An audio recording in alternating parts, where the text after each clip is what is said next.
Abra sua Bíblia comigo no Velho Testamento, no livro dos Juízes.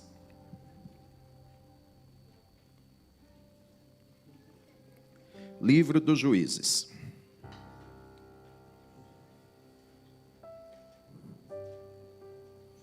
Juízes capítulo 6.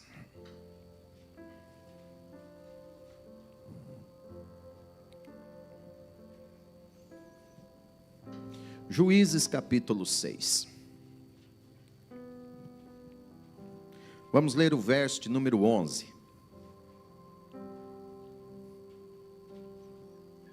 Juízes capítulo 6 e o verso de número 11.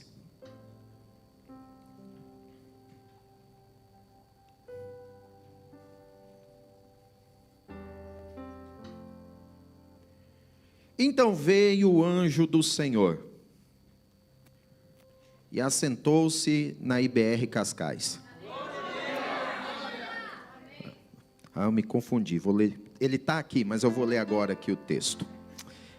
E assentou-se debaixo do carvalho que está em Ofra, que pertencia a Joás o Abiezerita, e Gideão seu filho estava malhando o trigo. Marque aí essa expressão, malhando o trigo. Malhando o trigo. Diga comigo, malhando o trigo.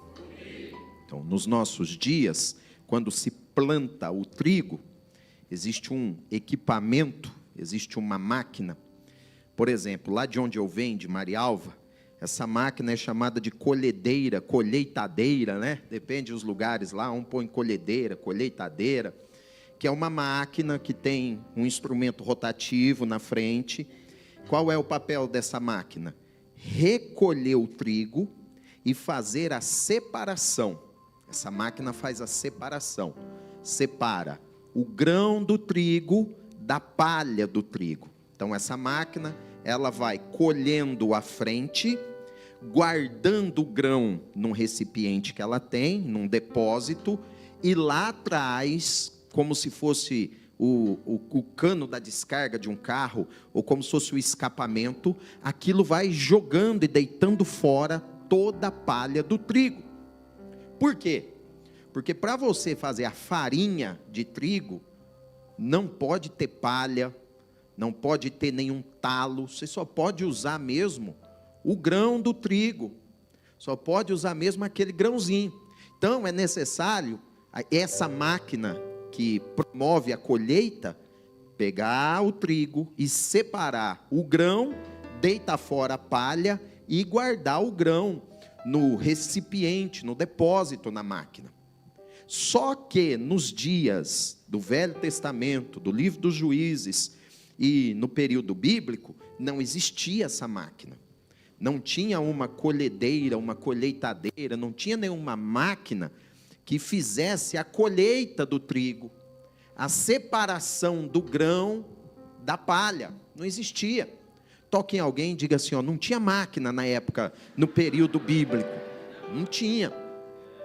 Então, quando alguém plantava o trigo, e que a pessoa queria fazer a farinha do trigo, para depois fazer o pão com a farinha, o que essa pessoa tinha que fazer? Ela tinha que cortar os feixes de trigo. Então, quando o trigo estava maduro, quando ele estava amarelo, né? Se você já viu alguma plantação de trigo, ele planta pequenino, verdinho, cresce verdinho, e ele começa a ficar amarelo, dourado, caqui, creme, você põe a cor que você quiser. E ele amadurece. E quando o trigo amadurece, o que era feito? Vinha os homens que trabalhavam na colheita e cortavam os feixes de trigo. Então ele tinha os feixes de trigo, o grão de trigo coberto pela palha. Como não tinha equipamento, não tinha máquina, todo o processo era manual. Diga para o vizinho, era tudo manual. Então, o que eles tinham que fazer? Eles tinham que pegar aquele feixe e eles atavam, prendiam, amarravam os feixes e eles começavam a bater o feixe no chão. Porque à medida que eles batiam o feixe de trigo no chão, o que acontecia? O grão o trigozinho, o grão do trigo, se soltava daquele caule, daquela florzinha, soltava daquela casca, daquela palha que cobria, e ficava o grão ali no chão, ficava a palha, ficava tudo ali. Então eles pegavam aquele feixe, eles tinham que bater, eles tinham que malhar. Sabe aquela expressão que em alguns estados do Brasil, isso é uma cultura, tem até, eles fazem na altura da Páscoa, malhar o Judas. Lembra do malhar o Judas? Botava um bonequinho do Judas lá, e o que eles tinham que fazer com o bonequinho do Judas? Tinha que malhar, meu irmão, tinha que dar uma surra nele. Então malhar o trigo era literalmente dar uma surra no trigo. Pegava aquele feixe de trigo e batia ele no chão com força. Ou então eles espalhavam todo o trigo no chão, e em vez de bater o trigo diretamente no chão, botava ele todo espalhado e vinha com uma grande vara. E aí eles começavam a bater aquela vara no trigo no chão. Pei, pei, pei. E à medida que batia, soltava o grão do trigo da palha do trigo. Toque em alguém e diga assim: soltava o grão, separava o grão da palha.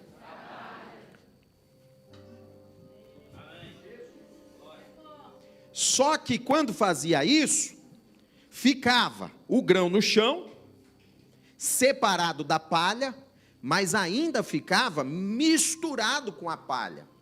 Porque à medida que batia, à medida que malhava, separava o grão, separava a palha, e de certa maneira, ainda ficava aquilo misturado. Então, o que acontecia? Esse processo geralmente era feito num local alto, num local plano, na eira, costumava ser um lugar alto, plano, onde soprava o vento. Toque em alguém e diga: nem todo vento é ruim.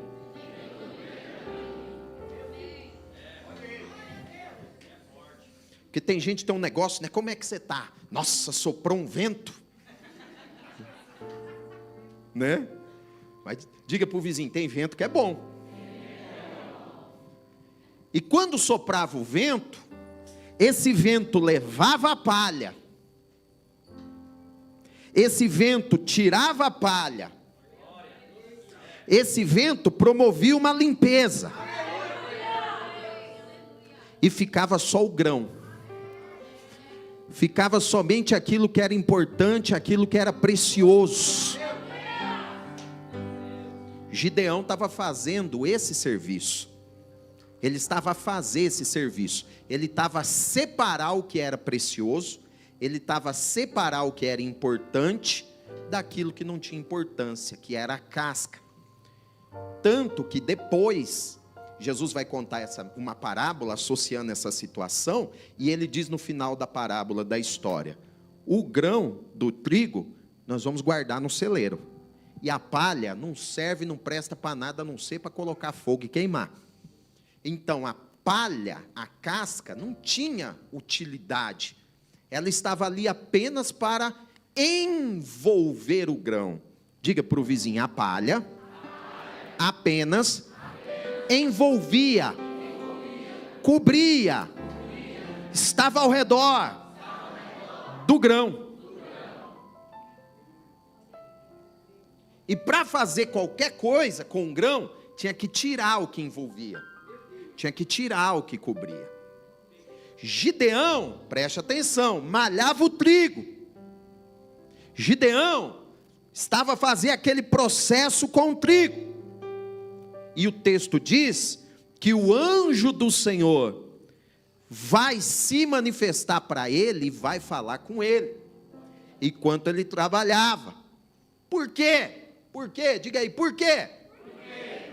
Gideão malhava o trigo, mas agora o próprio Deus vai vir malhar a vida do Gideão.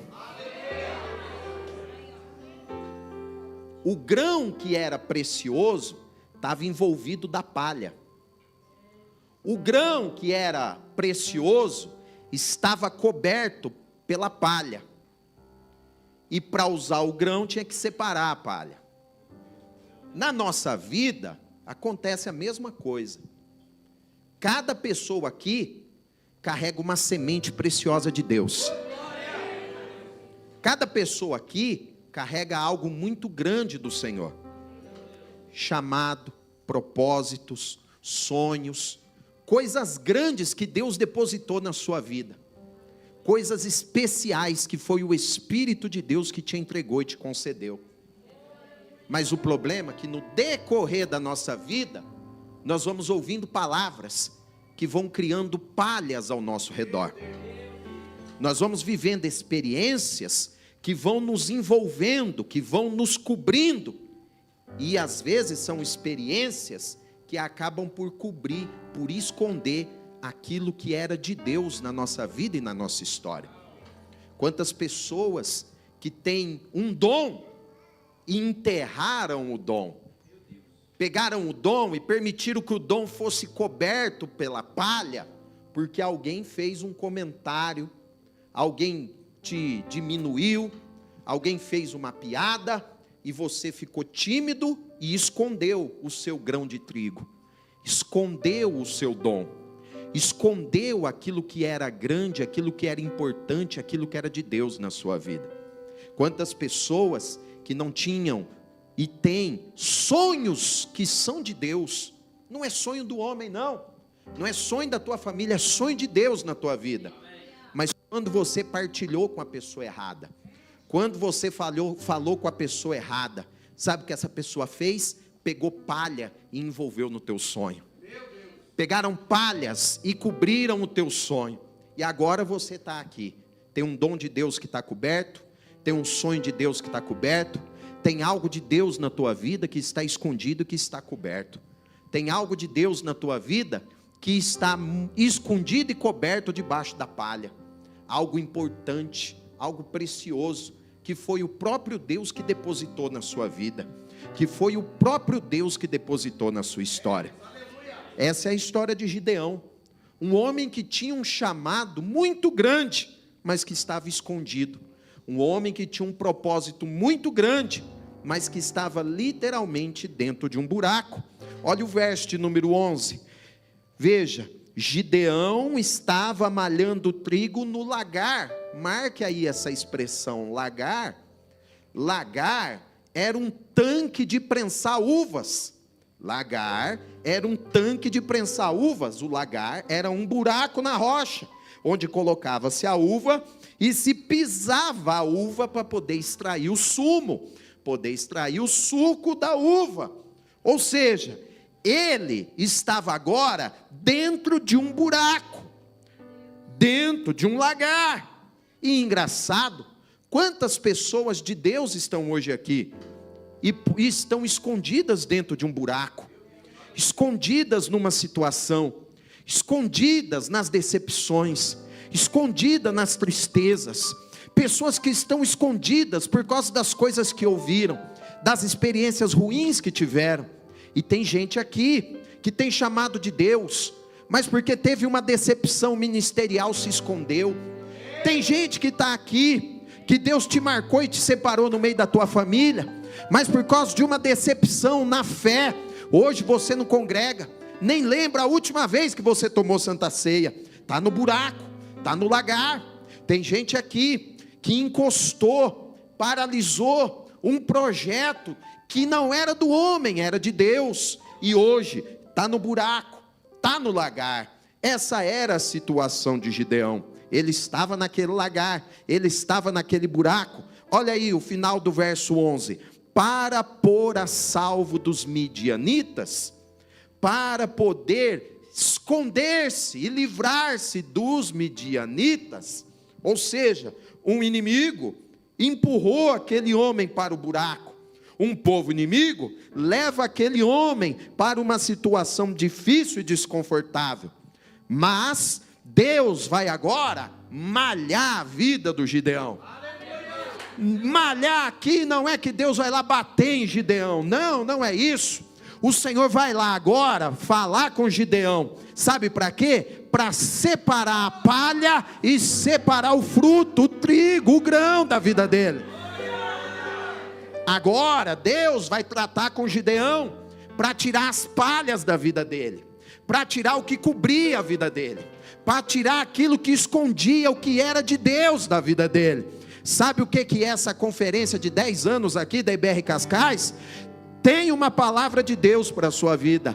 Aleluia. Essa conferência é a conferência que o Senhor marcou para tirar as cascas que te envolvem, para tirar as cascas que te escondem, para tirar as cascas que oprimem aquilo que o Senhor te deu e colocou na sua vida e na sua história. Aleluia. Esta é uma conferência a começar nesse sábado, a terminar no domingo à tarde, em que cada mensagem, que cada palavra, a casca vai caindo, aleluia, a casca vai soltando, e aquilo que é de Deus na sua vida vai aparecer mais uma vez.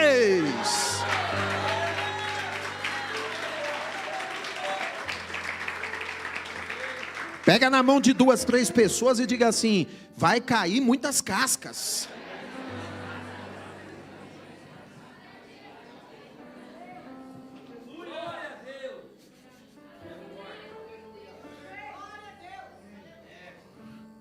Veja o verso de número 12. Como que Deus começa a tirar as cascas de Gideão? Como que o Senhor começa a tirar as cascas das decepções, das experiências ruins que ele teve na vida? Como que Deus vai tirando as cascas de Gideão? Ele começa a falar com ele e mostrar quem ele era. Porque a maioria das cascas que cobrem e escondem a nossa vida estão relacionadas com as mentiras que nós ouvimos a respeito da nossa história, a respeito da nossa identidade, a respeito do nosso propósito, a respeito do nosso chamado. Tem muita gente aqui que as cascas que te prendem são mentiras do diabo.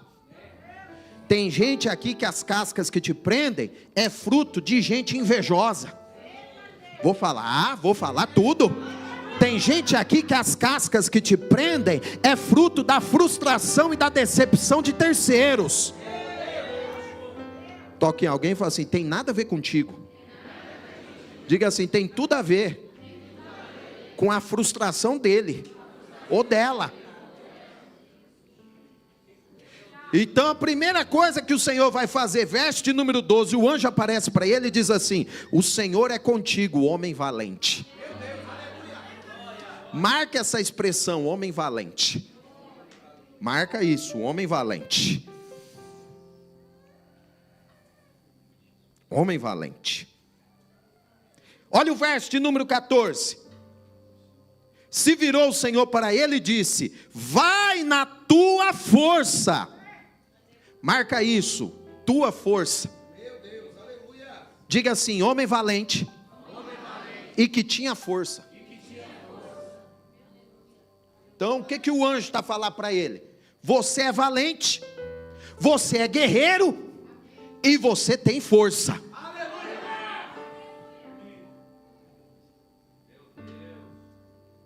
Vai na tua força e livra Israel. Marca isso, livra Israel. Livra Israel. Então diga comigo: valente, guerreiro, tinha força e era um libertador. Deus está falando para ele quem ele é. O Senhor está falando para ele quem ele é. O anjo do Senhor está falando assim: Gideão, você é valente, você é guerreiro, você tem força e você é o libertador. Agora, por que o Senhor está falando isso com ele? Olha como Gideão se via, qual era a visão que ele tinha dele mesmo. Olha como era a visão que Gideão tinha dele mesmo. Olha. Verso de número 15. Ele disse assim: ai, Senhor meu, com que livrarei Israel? A minha família é a mais pobre. Marca isso, a família mais pobre. E eu sou o menor da casa do meu pai. Quando ele está a falar a família mais pobre, talvez você está a pensar somente em recurso financeiro. Aqui a questão da pobreza está relacionado com fraqueza. Era uma família fraca, que não tinha exército, não tinha condição de ir para a guerra, não tinha condição de fazer nada. Ele está falando assim: como eu sou um libertador, se eu venho de uma família fraca? Como eu sou forte, se na família fraca eu sou o menor? Agora veja, essa era a visão que Gideão tinha dele. Olha as cascas que estavam ao redor dele. Olha as cascas que cobriam aquele homem. Ele olhava para ele e dizia assim: eu não posso ser, eu não posso viver, eu não serei esse libertador, porque a minha família é a mais fraca, é a mais pobre. Eu não posso ser esse valente, esse guerreiro, porque eu sou o menor, o mais fraco da minha família, o menor, o mais fraco da minha casa. Olha como ele está todo enrolado, como ele está todo coberto, como ele está todo preso. E aí tem gente aqui que está desse jeito, porque você olha para a tua história, você diz assim: eu não posso ser, porque aí você aponta o passado da tua família. Você diz assim: eu não vou conseguir. Aí você olha e aponta alguns erros, deslizes que você teve na tua trajetória. Aí alguém diz assim: eu não vou conseguir, porque você aponta as debilidades e fraquezas que você está lutando e guerreando no decorrer da sua vida. Mas eu tenho uma boa notícia para você: o Deus que malhou Gideão está aqui para malhar a nossa vida. Porque agora o Senhor vai fazer o que com Gideão? Vai mostrar uma coisa para ele: Gideão, você se vê o menor, você se vê o mais fraco, mas eu vejo você diferente. Anote isso na sua cabeça, no seu coração, no seu telemóvel, na sua Bíblia, na palma da mão, onde você quiser. A visão de Deus é diferente da visão dos homens. Vamos lá, vou falar de novo. Eu ouvi falar que a IBR Cascais era um povo cheio de fogo. A visão de Deus é diferente da visão dos homens.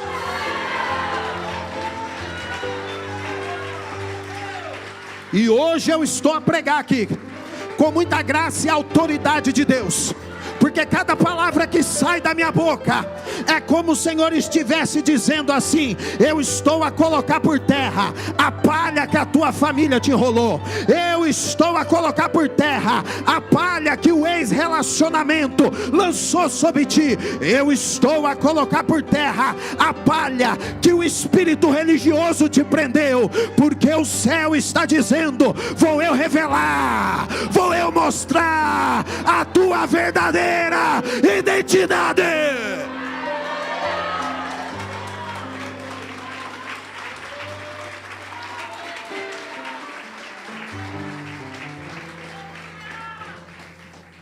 E eu prego com autoridade nesse sábado, porque tem uma palavra profética que está a queimar em meu coração. Você não tem noção, mas debaixo dessa palha, debaixo dessa palha toda que está sobre a tua vida, tem algo muito importante que Deus quer fazer. Tem algo muito importante que Ele quer usar. Cadê aqueles que vão ser instrumento de Deus nessa terra?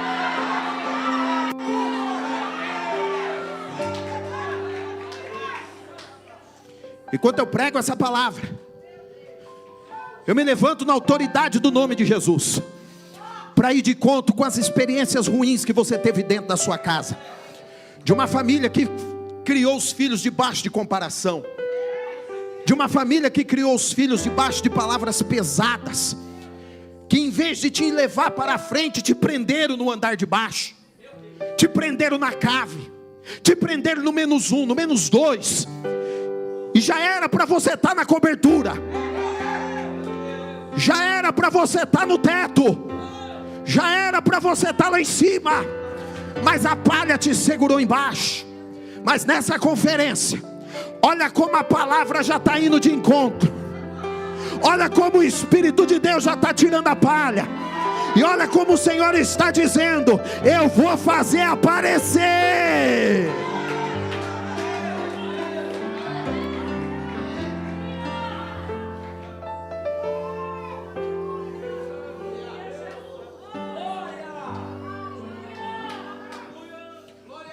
Na vida, nós vamos encontrar muitas pessoas que vão fazer questão de pegar sempre o pior da nossa história. Nós vamos encontrar muitas pessoas na nossa trajetória que vão fazer questão de pegar o nosso pior momento e projetar isso para o resto da nossa vida. Nós vamos encontrar muitas pessoas que vão fazer questão de querer nos marcar com o pior com o mais difícil, com o mais complicado, para que você venha carregar isso o resto da sua vida, o resto dos seus dias. Mas guarde isso no seu coração. Nós encontramos isso em Deus e vamos encontrar em Jesus no Novo Testamento. Enquanto o povo está mostrando o pior, o Pai está sempre a apontar o melhor.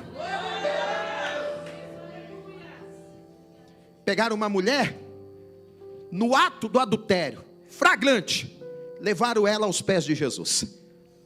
E naquela hora Jesus pronuncia aquela frase célebre que todos conhecem: quem tiver pecado, atira a primeira pedra. E naquela hora todo mundo vai saindo e fica só Jesus e aquela senhora. Então Jesus fala assim com ela: mulher. Toque em alguém e diga assim: Jesus disse mulher. Hoje para nós mulher é uma questão de gênero. Mulher, tem ali uma mulher, mulher, mulher, mulher. Mas essa expressão mulher, no contexto do Novo Testamento, não era algo do tipo assim: está ali uma mulher, aquela mulher. Mulher, aquela expressão, era uma expressão de zelo, era uma expressão de respeito e era uma expressão de valor. Tanto que no Evangelho de João, lá na transformação da água em vinho, que a Maria vai falar com Jesus, Jesus olha para ela e fala assim: mulher. A mesma palavra que Jesus usou para falar com a mãe dele, é a mesma palavra que ele está usando para falar com aquela mulher que foi flagrada em adultério. Jesus não está a diminuir a mãe dele, Jesus está a levantar aquela mulher. Eu acho que você não entendeu, mas vou falar de novo. Jesus não diminuiu a mãe, Jesus levantou a mulher envergonhada. Jesus está falando para aquela mulher: te trouxeram aqui em exposição, te trouxeram aqui derrotada, te trouxeram aqui envergonhada, mas eu quero apontar o teu melhor. Levanta, mulher!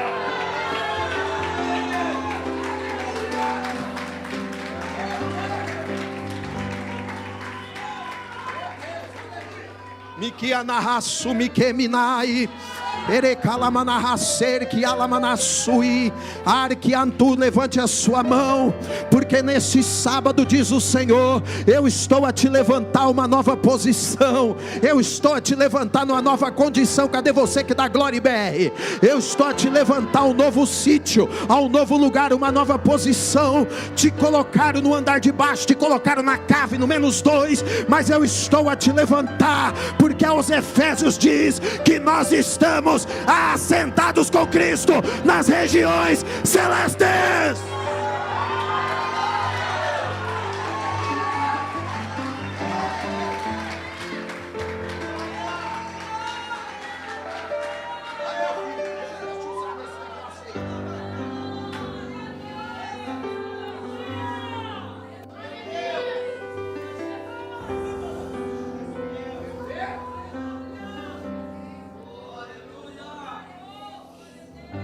Veja como Jesus trabalhou, cuidou e tratou dessas pessoas que aos olhos da cidade, da sociedade, não era nada, não era ninguém.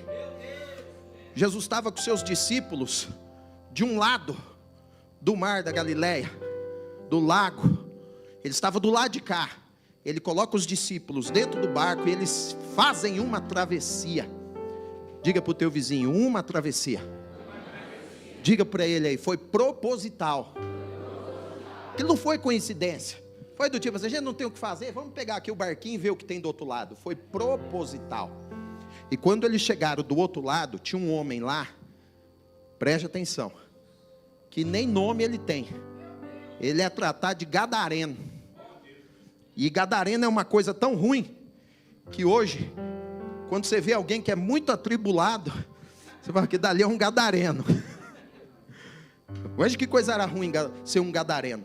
Aquele homem estava nu, aquele homem estava com o corpo cortado, aquele homem estava com o corpo todo marcado, aquele homem estava dentro de um cemitério, muitas vezes preso por corrente, preso por grilhões. E Jesus atravessou, foi lá do outro lado, sabe para quê? Só para libertar aquele homem, só para tirar a casca, a capa, a palha que envolvia aquele homem, O diabo envolveu aquele homem com espírito de loucura. O diabo colocou palha na vida daquele homem com espírito de morte. O diabo envolveu a vida daquele homem com a palha de um espírito de nudez, de exposição. O diabo marcou aquele homem, colocou palha ao redor dele, com um espírito que fazia ele se machucar.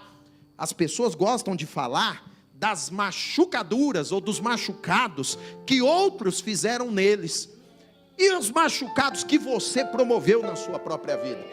E às vezes que você se machucou, que você se retaliou. Era assim que aquele homem vivia. Mas a Bíblia diz que quando Jesus pisou naquela terra,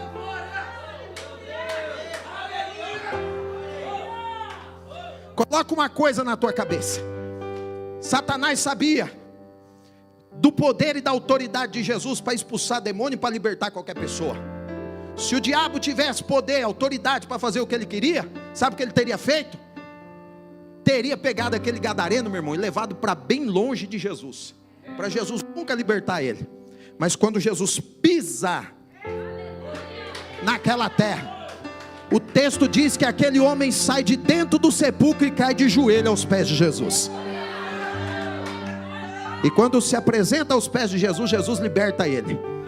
E agora, ele que era um homem envolto pela palha do inferno, ele que era um homem envolto pela palha do diabo, agora ele está liberto. Agora ele está são. A Bíblia diz que ele está assentado, vestido.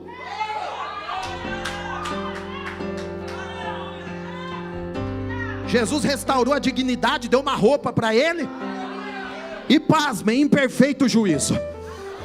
Agora esse homem não tem mais palha que prende ele, não tem mais palha que envolve ele. E aquele homem faz um pedido: Jesus, deixa eu ir contigo, deixa eu entrar no teu barquinho, deixa eu te acompanhar. Aí Jesus olha para ele e diz assim: não, você não vai entrar no meu barquinho, você não vai vir comigo, você não vai me acompanhar. Imagine a cara de decepção daquele homem.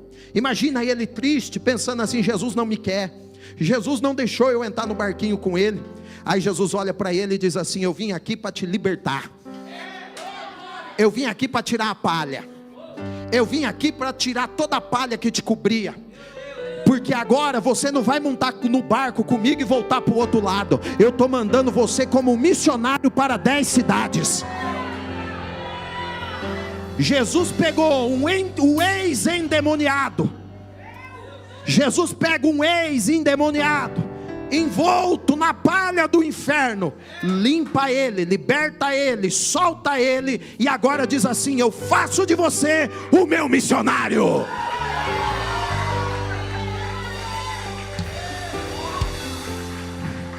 As pessoas, pastor Marco, via naquele homem um endemoniado. Ai meu Deus, o negócio está ficando forte, dá um papel aí. As pessoas viam nele, aleluia, o endemoniado. Mas Jesus olhava para ele do outro lado e dizia assim: o povo diz que é endemoniado, para mim quando eu limpar vai ser um missionário.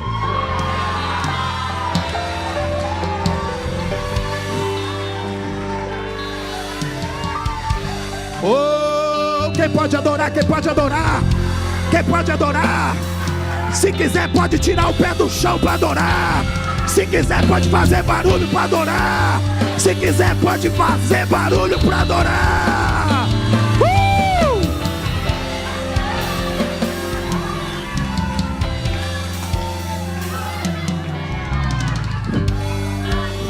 Toque em pelo menos 5 pessoas e diga assim: Jesus vê o que ninguém vê.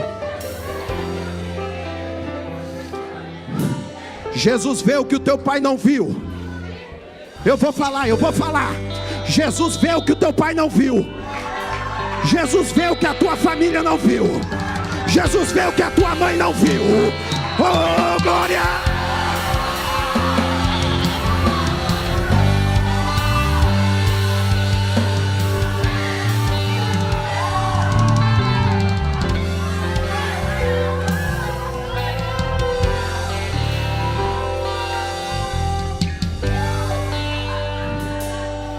Pode se assentar, se assente.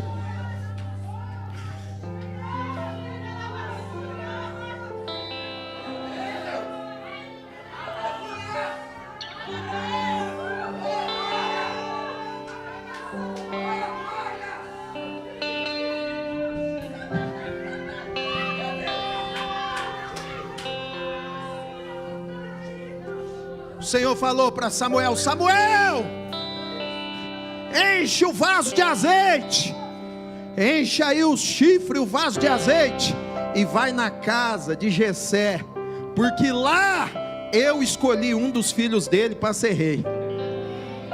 Jessé enche o vaso, vai, chega lá, quando aparece o primeiro, ele fala: uau, esse aí tem cara de rei. Aí o Senhor fala aquela frase célebre, texto bíblico maravilhoso: não olhe para a sua estatura, não olhe para a sua aparência. Pega na mão de alguém e fala assim: para de escolher pela casca. O homem vê a aparência, eu vejo o coração. Passa um, passa dois, passaram todos. Tinha 7 lá. Aí o Senhor falou: não é nenhum. Mas o Samuel fala assim: então, acabou os mancebos? Acabaram-se os jovens? Tem mais nenhum filho aí? Aí Jessé falou: ah, tem o mais novo,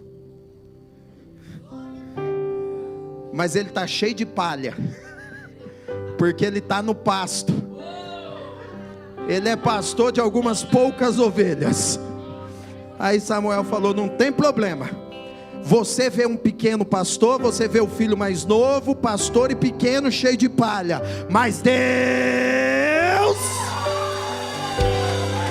está olhando para ele dizendo assim: esse aí vai ser rei. Veja como o Senhor tem prazer em extrair o melhor das pessoas.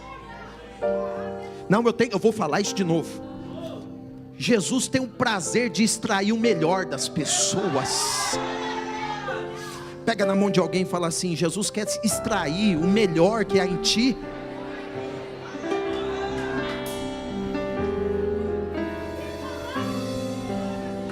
Ele quer pegar coisas que estão guardadas, escondidas aí, e quer puxar para fora.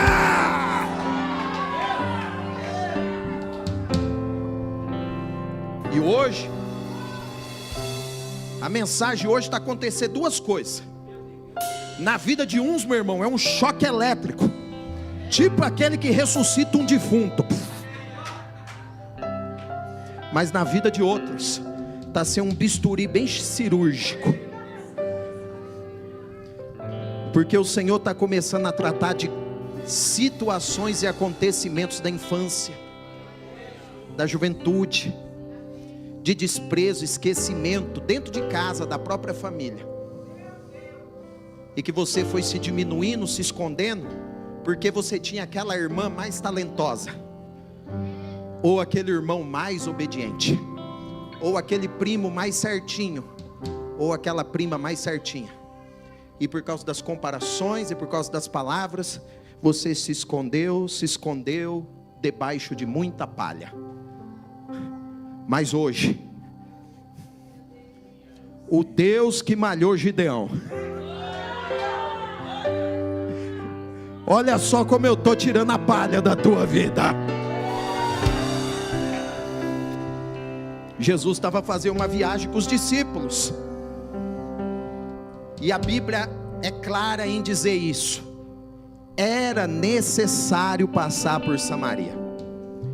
Só que naquela viagem que ele estava a fazer, o caminho, a rota tradicional não passava por Samaria. A rota tradicional desviava de Samaria. Mas Jesus pega os discípulos e diz assim: nós não vamos fazer a rota tradicional. Como assim? Todos fazem esse caminho dando a volta. Nós vamos passar por dentro desse lugar, desse território. Por quê? Tem uma mulher que eu preciso tirar as palhas que estão sobre a vida dela. Chega Jesus, e aí você já sabe a história. Ele para no poço, manda os discípulos ir comprar comida, e chega aquela mulher, e Jesus começa um diálogo com ela. E o diálogo é assim: sobre adoração, o lugar para adorar, sobre água, sobre poço. E no desenrolar da conversa, Jesus fala assim: vai buscar, vai chamar o seu marido. E quando fala nisso, toca na ferida do coração e da alma daquela mulher. Toca na palha que envolvia e cobria a vida dela. Tantos relacionamentos ela teve, tantos casamentos ela teve, tantas situações que ela se envolveu, se envolveu, se enrolou toda de palha. E aí ela fala: olha, eu não tenho nem marido. E Jesus vai: mas lógico, 1, 2, 3, 4, 5, até esse aí que está contigo não é teu. E a mulher fica assustada com a palavra revelada de Jesus, com a revelação de Deus, como você está hoje aqui, a revelação do Espírito tão direta a falar contigo. E aquela mulher, que era uma mulher de má índole, uma mulher de má fama, uma mulher que não tinha uma boa fama perante a sociedade, as pessoas da época, ela toma uma atitude interessante. Ela pega o seu cântaro, ela deixa ali o seu recipiente de pegar água e deixa ao pé do vaso e fala assim: fica aqui um pouquinho, Jesus, não sai daqui não, que eu tenho que ir correndo lá na cidade, reunir o povo da cidade e trazer aqui para te ouvir, para escutar, porque o povo via nela uma mulher de muitos relacionamentos, o povo via nela uma mulher de muitos envolvimentos, cheia de palha, mas Jesus olhava nela e via: essa aí é a missionária que vai ganhar Samaria.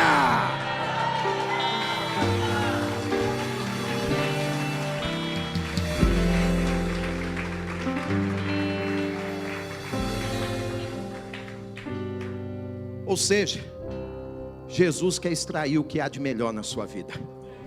Aquilo que o inferno tentou esconder, aquilo que as pessoas tentaram cobrir, aquilo que o diabo tentou jogar um pano e esconder, aquilo que você deixou de lado, aquilo que você disse: nunca mais eu vou fazer, nunca mais eu vou envolver. Hoje Jesus está a dizer, nesse primeiro dia de conferência: eu quero começar a te desenvolver, desenrolar, desencapar, tirar a palha, para que venha aparecer o fruto precioso de Deus que está na sua vida e na sua história. Havia um jovem que tinha um chamado muito grande de Deus. Sabe qual era o nome desse jovem? Timóteo. Mas ele tinha algumas questões do seu temperamento, talvez um pouco mais retraído, um pouco mais tímido. Outros podem dizer que ele era até um pouco inseguro. E num desses momentos de dificuldade do ministério, pastor Marcos, Paulo vai escrever uma carta para o Timóteo. E quando ele escreve a carta, ele escreve assim para ele: Timóteo, olha, desperte o dom de Deus que há em ti. Ele está dizendo assim: ô Timóteo, não deixa apagar aquilo que Deus acendeu na sua vida. Ele estava falando assim: Timóteo, que não venha ficar escondido aquilo que Deus colocou na sua vida e na sua história. Sabe o que está acontecendo hoje aqui? Existe uma nova mulher que está querendo nascer, crescer e aparecer dentro de ti. Vamos lá, vamos lá, vamos lá. Tem um novo homem que está querendo se levantar dos cacos da sua história.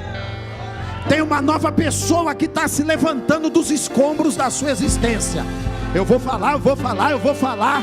Tem um novo homem que está se levantando do meio das palhas da sua existência. Meu Deus, eu sei que você tropeçou em um momento da sua caminhada. Eu sei que você errou no momento da sua jornada. Mas dos cacos da sua existência, eu vejo o Espírito de Deus levantando um novo homem. Dos cacos da sua história, eu vejo o Espírito de Deus a levantar uma nova mulher. De um homem que faliu, de uma mulher que fracassou no empreendedorismo, eu vejo um novo homem, uma nova mulher se levantando para empreender mais uma vez. De um crente que já foi fervoroso, de uma crente que já foi cheia do Espírito e hoje pode estar apagado, apagada, parado, parada. Eu vejo levantar um homem que vai viver aquele texto bíblico: a glória da segunda casa vai ser maior que a glória da primeira.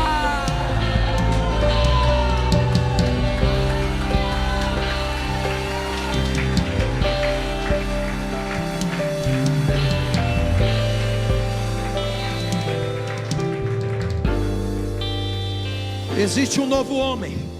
E esse novo homem, olha aqui para mim, é como se você estivesse a conduzir, e de repente um carro sai aqui nessa faixa da direita, a mais rápida, e ele começa a dar pisca. E de repente, quando ele começa a dar pisca, você tem que abrir caminho. Você tem que abrir caminho, porque ele está dando pisca, porque ele quer passar e quer tomar a frente, quer ir embora, ele está mais rápido. Hoje tem um novo homem aí, uma nova mulher, que já saiu para a faixa da direita, e ele já está dando pisca. Eu me lembro, alguns anos atrás, eu fiz uma viagem com alguns pastores. Preguei na Bélgica, preguei na Suíça, na Alemanha, e nós fizemos todo esse trajeto de carro. E na Alemanha tem uma autoestrada que o limite de velocidade é maior. E eu estava ali muito feliz, andando numa velocidade até um pouco mais alta que aqui em Portugal, no carro do meu amigo, do pastor, e pensando assim que eu estava apavorando, né? Olha, que coisa boa, não estava contra a lei, ali era autorizado, tá bom, irmão? De repente eu olho aqui no espelho, está um carro atrás de mim assim, tec, tec, tec, tec, tec, tec, tec, dando sinal de luz. Mas ele não estava perto, ele estava longe. E aquele carro está dando sinal de luz, e aquele carro está se aproximando, e rapidamente eu tive que abrir caminho. E passa, eu nem sei que carro que era aquilo, irmão. Se era um Porsche, se era um Fiat 147, se era uma Brasília, se era um Fusca, eu não sei. Eu só sei que era preto, e passou, e sumiu. Por que eu estou a falar isso? A tua nova versão, o teu novo homem, a nova mulher, a nova pessoa, já saiu para a direita e já está dando sinal de luz. E ele está dizendo assim: pode abrir caminho, pode sair da frente, pode sair da frente, sai da frente que eu vou acelerar.